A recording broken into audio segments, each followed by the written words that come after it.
We D Major Cheryl Metal. We are happy to have this next guest in for our open mic session this evening. Multi-talented person, and so happy to have you here, Kai Phoenix. How are you this evening? How you doing? Doing good. It's a Doing pleasure good. to be here. Pleasure. This is a real full circle moment. The last time I walked that hallway, I was a young guy. Yeah. I was just a young guy. Now I come in here, I'm middle aged and much more seasoned, and so yeah, Well, this is a welcome real back. full circle Welcome moment. back. Welcome. How was your first experience here? So many long. I was just, you're just excited to be on anything Yeah. radio, so it felt like, oh, I'm really doing it, Yeah. So it was definitely really exciting. Good. You get Good. real nervous, like, man, they're gonna play my stuff. Like, the journey is beginning. Yeah. Hopefully you had a great experience then. I don't even remember. I just remember walking the halls and having a full crew and, Stitch and Oh God, And yeah. Talent, yeah. Oh God. just the whole crew and just walking through and just feeling like, yo, the dream has started. Man, well, welcome back. I Welcome appreciate it, back. man. Like I said, we were just discussing, watching some of the interview that you did with Mozzie last Right. year. Great interview. Thank you. Great discussion from you, and of course, Mozzie does his thing. Yeah. Um, Legendary. Yeah. So are you, man. Let's get started.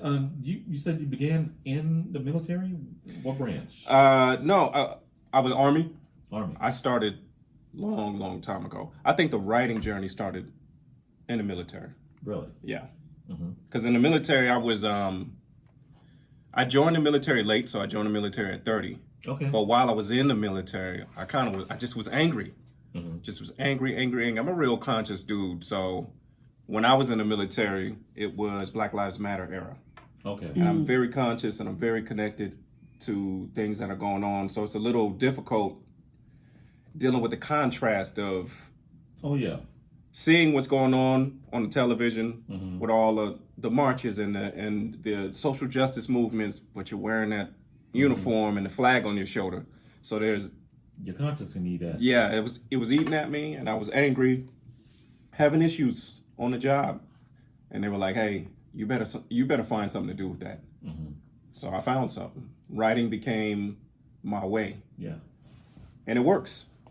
And I currently work in a treatment facility for soldiers that are going through some things, and suicide and sexual abuse and PTSD and all of that.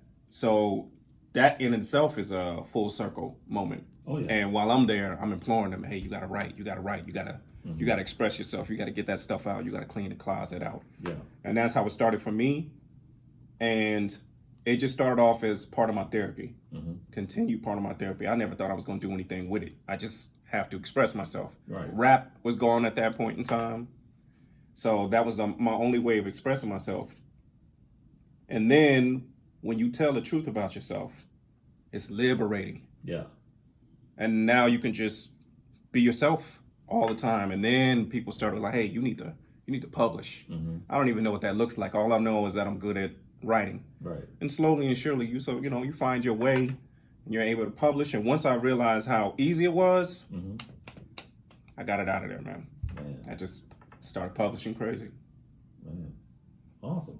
How was that transition from actually being in the Army? Mm-hmm. I can attest to that too. Transition from being in the Army to getting out and taking the skills that you had with you from writing Right. and transferring that to the outside world, especially in your capacity of being in a treatment facility, dealing with people who having different issues and needs. Right. To try to help them out as well. The transition was pretty easy for the simple fact that when I was in the military, I'm a grown man. I just turned 30. So a lot of the stuff that is designed in the military is meant for the younger person. So it goes right over their head. I treated it like a job. I didn't want to live on base. I wanted to live off base. So I go to work. I take this uniform off. It's a job. Right. When I get out the military, got baby on the way, trying to buy a house. You go straight into another job. and you just keep your head down. And the whole time, I think that is, for me, the kind of person I am as a creator, it's torture when you know exactly what you want to do, but you can't like fully do that. Yeah. God. So you go through, I went through major depressions and whatnot because I'm working at a factory, just trying to provide. And it's like, man, all I want to do is sit down and write, create projects and what have you. Going through a depression. So I would write to stay sane, pretty much. It's the same thing as the military. And once you really start getting into it, I gave myself permission to explore everything that's going on in my head. Yeah. And the best thing that happened to me is that I had a friend from music publish a book. I had a friend from the military publish a book. And a lot of times you got to see things first. You got to see that it's possible. Yeah. Started publishing, and easily life got better for me because I could work for you and I could work for myself at the same time. Now I have balance. Coming into this job, working with the other soldiers, your life is full circle. I've been doing that kind of work. I was working Bexar County Juvenile Detention and working with juveniles. I worked in shelters and facilities for abused and abandoned runaway. I've been doing this since I was like 27. Just people to people, human to human. The human experience is something that I like major in. Yeah. So it's pretty easy. Man. You always had that passion, just connecting and helping people in certain ways? I don't know if I had that passion, but it's just fulfilling. I think that, your life should be a service in some way or another. And I think that the journey of your life is finding how you're going to do that. Yeah. If that means being a rapper and saying stuff that reaches people, well, then that's your tool.